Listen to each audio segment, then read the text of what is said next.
नमस्कार। हिमाचल के प्रमुख समाचारों के इस खास बुलेटिन में आपका स्वागत है। आज हम चर्चा करेंगे हिमाचल प्रदेश सरकार की वित्तीय स्थिति की।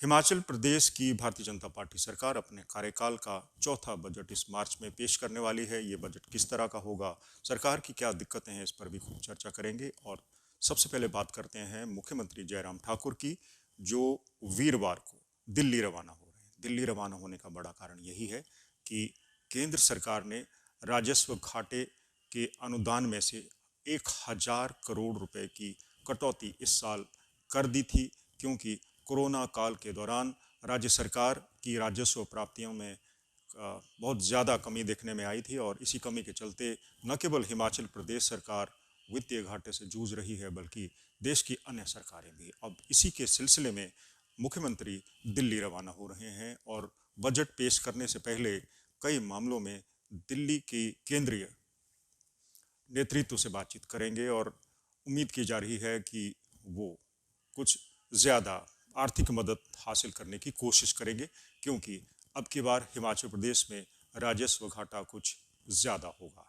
हमें पता है कि कोरोना पैंडेमिक के चलते हिमाचल प्रदेश में राजस्व प्राप्तियों में काफ़ी गिरावट आई थी, और सबसे बड़ी गिरावट पर्यटन उद्योग को पहुंचे धक्के के कारण आई। पर्यटन उद्योग का जो आकार है वो 6,000 करोड़ से ज़्यादा का है, लेकिन इस साल बीते फाइनेंशियल ईयर में अगर बात करें तो हिमाचल प्रदेश में पर्यटकों की आमद बहुत कम हुई। इसके चलते होटल उद्योग, पर्यटन उद्योग को काफ़ी नुकसान उठाना पड़ा। होटलों को हालांकि सरकार ने कुछ रियायतें भी दी, लेकिन इन रियायतों का उन पर कुछ ज़्यादा असर नहीं हुआ, क्योंकि घाटा बहुत ज़्यादा था होटल इंडस्ट्री ने। और होटल इंडस्ट्री, टूरिज्म इंडस्ट्री से जुड़े लोगों ने कई तरह के कर्जे भी उठाए हैं और उनको कर्जा लौटाने में काफ़ी दिक्कत हुई। आपको पता है कि हिमाचल की आमदन का, यानी हिमाचल की जीडीपी का 7% हिस्सा पर्यटन उद्योग से आता है। जब पर्यटन उद्योग ने काम ही नहीं किया तो ये हिस्सा न के बराबर आया। उल्टा सरकार को पर्यटन उद्योग से जुड़े उद्यमियों की मदद करनी पड़ी। तो कुल मिला के हिमाचल सरकार के लिए कोरोना यानी कोविड-19 पैंडेमिक का समय बहुत ज़्यादा नुकसानदायक रहा। इसी के चलते अब सरकार बजट पेश करने वाली है, लेकिन बजट में क्या करे, क्योंकि कटौती करनी होगी। अब मुख्यमंत्री को इसके सिलसिले में दिल्ली में बातचीत करनी पड़ रही है। 6 मार्च को ये बजट पेश होने वाला है। इस बजट में किस तरह की कटौतियां होंगी, क्या करना होगा, फिलहाल सरकार इसी क्रियाकलाप में जुड़ी हुई है और इसी के सिलसिले में मुख्यमंत्री दिल्ली जा रहे हैं। आपको बता दें कि कोरोना काल के चलते या फिर कई और वित्तीय राजस्व घाटे के चलते हिमाचल सरकार को कर्ज पर कर्ज उठाने पड़े। हिमाचल सरकार के ऊपर कुल कर्ज की बात करें तो 60,000 करोड़ से ज़्यादा का कर्ज हिमाचल सरकार पर है। इसमें से ज़्यादातर खर्चा हिमाचल सरकार के कर्मचारियों की पेंशन, वेतन और दूसरे भत्तों को की अदायगी पर खर्च हो जाती है।